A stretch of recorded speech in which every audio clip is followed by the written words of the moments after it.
Dalam Bapa dan Putra dan Roh Kudus, amin. Allah Bapa di surga, kami kau ajak kembali untuk merenungkan siapa Allah kita itu. Allah yang penuh belas kasih, Allah yang penuh cinta, Allah yang penuh kerahiman, Allah yang penuh pengampun. Itulah Bapa. Terima kasih Yesus, Engkau telah mengajar kami tentang Allah kami dan bagaimana kami harus berdoa dengan benar dan tepat kepada Allah yang tak pernah menghukum kami, kecuali kami sendiri yang menghukum diri kami sendiri. Terpujilah namamu kini dan sepanjang segala masa. Amin. Para saudara, Yesus membaharui cara kita berdoa. Sekali lagi, membaharui dan memperdalam bagaimana seharusnya berdoa. Kita telah terbiasa mengikuti doa Bapa kami, mungkin sehari 2 kali, mungkin 3 kali, 4 kali, tetapi seperti tidak mempunyai dampak yang dalam bagi kita. Seperti karena doa itu mempunyai makna yang terdalam dan harus mengubah kita. Ya. Jadi misalnya bahwa Yesus mengatakan doa Bapa kami, Bapa. Bapa saja bukan Bapakku, tapi Bapak kami, Bapak Anda, Bapak kita semua. Bapak umat manusia seluruh dunia yang penuh kasih, penuh sayang. Dan Yesus menyatakan siapa dia sebetulnya. Jadi banyak orang tidak mengerti Allah sebagai Bapa. Dan hanya Yesus karena dia tahu sebagai anaknya sendiri.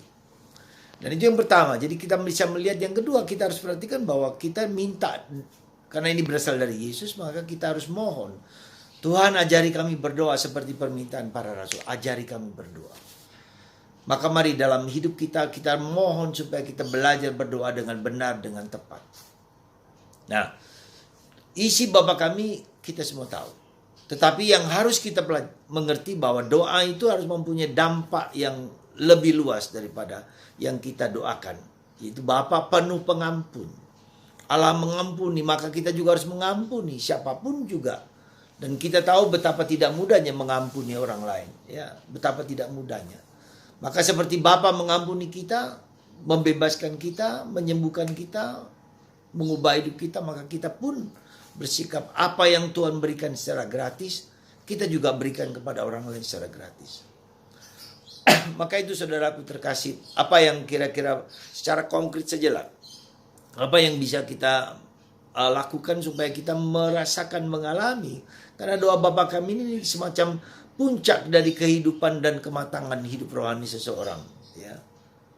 Maka apa yang perlu kita lakukan? Cobalah dalam sehari kita doakan, bahkan mungkin kita mendoakan doa Rosario ini dengan menggantikan doa Bapa kami. Saya seringkali Bapa kami dari awal ke akhir itu semua Bapa kami. Ya. Itu yang pertama. Yang kedua, coba mungkin hari ini kita hanya memakai kata Bapa kami. Bapa. Kata ini yang perlu kita pakai. Kata ini yang perlu kita pakai. Bapa kami. Bapakku. Bapa kami. Ya. Diulangi. Nah, kenapa seringkali kita tidak atau mendoakan doa Bapa kami secara rutin? Kenapa seringkali kita juga tidak perlu masuk, tidak bisa masuk ke dalam mendalam mengubah hidup kita doa Bapa kami? Karena seringkali ini kaitannya antara Bapa kami di surga dengan Bapa kami di dunia. Artinya apa? Peran Bapa dalam pembentukan kerohanian, kematangan, kekuatan dalam tubuh kita seringkali lemah. Apa yang kita sebut dengan absent father. Bapak yang ada di rumah tapi dia tidak memberikan dampak kematangan, struggle, ya, perjuangan, kemudian maskulinitas, kelelakian, kejantanan gitu loh. Ya, jadi itu yang menyebabkan kita harus membaharui juga dalam pengalaman hidup kita bahwa doa Bapa kami juga berarti kita harus membaharui relasi kita dengan Bapa, ya, Bapa kita sendiri. Nah, kalau itu terjadi maka kita mempunyai daya juang, daya kekuatan, daya melelaki kita. Jadi bukan maco, bukan apa-apa. Semoga Tuhan memberkati kita semua dan semoga Bapa kita memiliki relasi dengan baik dengan Bapa kita di dunia dan Bapa kita di surga. Tuhan memberkati Anda semua. Bapa, Putra dan Roh Kudus. Bapa, Putra, Kudus, Bapa, Putra, Kudus.